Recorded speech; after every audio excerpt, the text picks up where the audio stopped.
Tadi okey kan nasi ayam tu Memang sedap. Mirul, kau dah isi minyak pakai Budi 95 belum? Aku belum lagi. Tapi aku dengar betul ke 300 liter je? Mana cukup? Sikit tu. 300 liter. 300 liter lah boy sebulan. Sikit lah. 300 liter lah sebulan boy. Kau jangan dengar cakap orang. Cakap orang tu mitos. Uish, panas. Okey Mirul, contoh mudah je.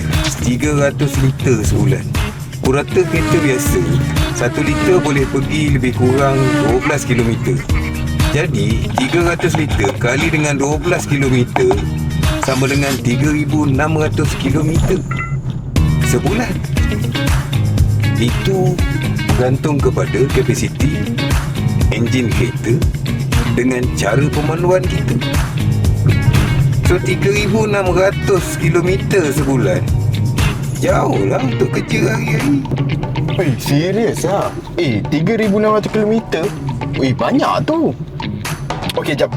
Aku check kalau aku balik kerja dari KL ke Shah Alam.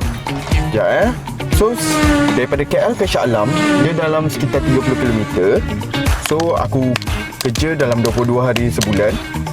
Baru 660 kilometer. Maksudnya, aku masih ada lagi 2,940 km lagi.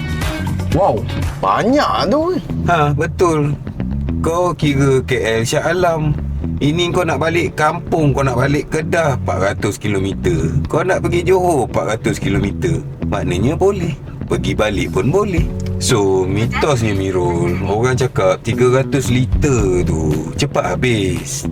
Tapi faktanya 300 liter tu cukup untuk kebanyakan orang.